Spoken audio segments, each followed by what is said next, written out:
Hold up. Nebraska basketball might just be legit. The Huskers have had a heck of an offseason so far, and they just put the cherry on top yesterday by landing their second best commit of all time. So in today's video, I'm going to introduce you to who this guy is, what he brings to the table, and everything else you need to know, along with another highly coveted transfer addition, Nebraska's newest assistant coach who changed the game for the Big Red, the expectations for next year, potentially top 25, how good Nebraska basketball's NIL really is, and everything else you need to know. So really quick, loaded Husker Hoops update, hit that like button if you support this type of content, and really quick, if you support the channel, takes 2 seconds, hit that subscribe button. Thank you so much. But without further ado, let's get into it, talk about Nebraska basketball, because nobody's really talking about Husker Hoops, but they have had a sneaky good offseason, landing high-quality transfer after high-quality transfer. The NIL is just getting better. We'll talk about that as the video progresses, but they just put the cherry on top yesterday by landing one of the most highly coveted recruits left in America. 7-foot-tall center, borderline 5-star guy. This is Frederick Leo Curtis, a guy who's been rising up the recruiting rankings. Again, he's from Iceland. He has played professional ball. He was a longtime Arizona State commit, decommitted recently, and then just committed to Nebraska yesterday. Now, again, he's a top 100 player in America, according to some recruiting sites. Again, they have him as a borderline 5-star, and for that reason, he is only second to Bryce McGowan's all-time on Nebraska's commit list. Now, what can you expect from this player? Because I know a lot of people are thinking, 7-foot-tall guy coming out of Europe. He's probably very raw. He probably won't come and play right away. He's probably, only in interior force, can't shoot, can't make his own bucket, stuff like that. That is absolutely not true. Frederick Leo Curtis is the definition of a freak athlete. I'm just going to give you his stat line last year. Again, he was playing professional ball overseas.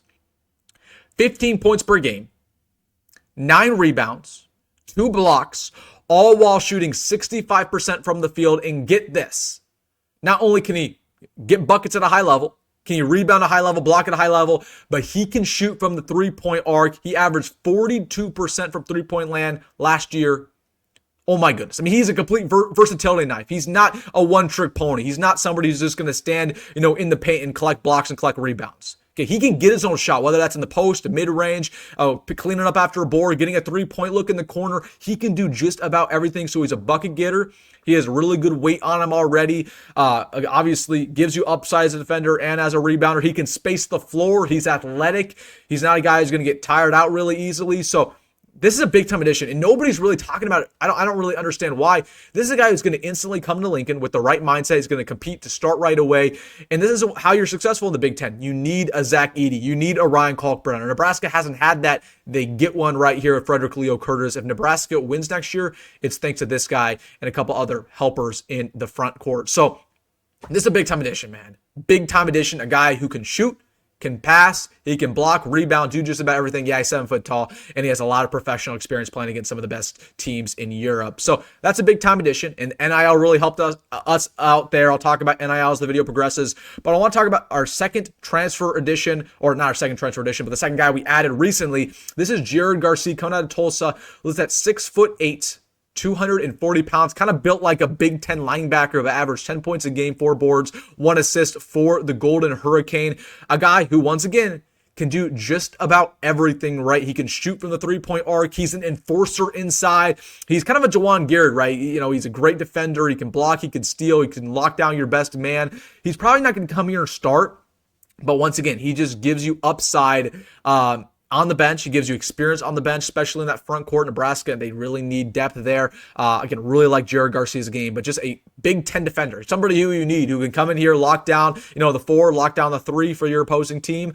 He can play pretty much the 3-4 or the 5 on small ball unit. So really like Jared Garcia's game. Another guy that Nebraska fans just aren't talking about enough, but has really improved. Again, his three-point shot really improved going into 2024 and 2023.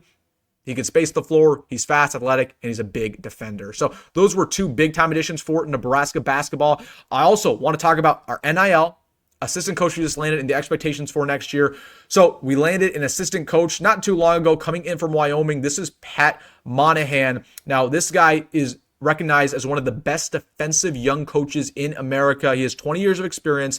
He's one of the best defensive coaches. He's great at development, and he's also a great and ferocious recruiter, a true guy. He's again, just rising up the recruiting ranking, or excuse me, the coaching ranking. So Pat Monahan, just a guy who does just about everything, but you need a defensive-minded assistant coach for Nebraska, especially in the Big Ten, that we know will get scrappy, especially as the year progresses, going into February, going into March. This is a guy who's going to help us out there. And he also was at Green Bay as an assistant coach, and he helped with one of the most significant turnarounds in Division I history. They went from 3-29 to 18-14 in only 1 year. So a guy, again, who's just a defensive-minded coach, very scrappy, going to help out in recruiting.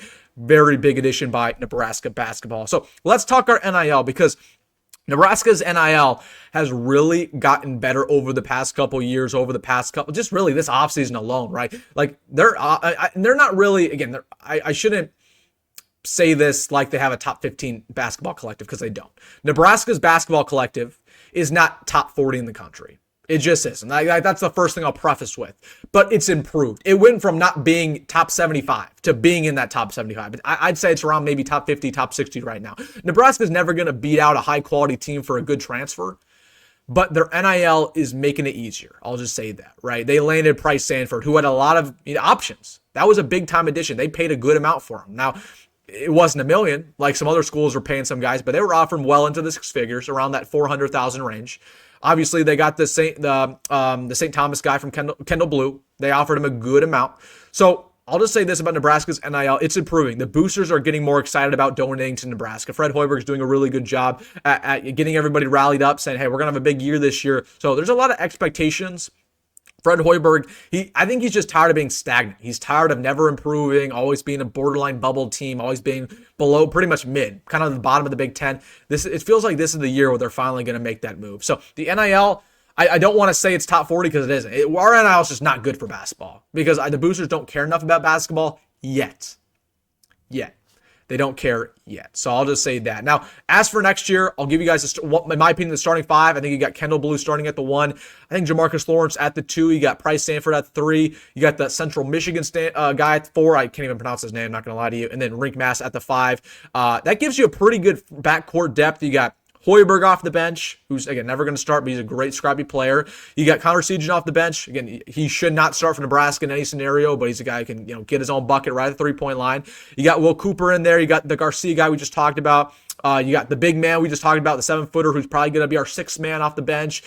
And then you got a couple other guys too there. So, again, I really like Nebraska's roster. Now, are we going to be top 25? Probably not. Probably not. I'm not going to sit here and say we are, but there are some expectations this year.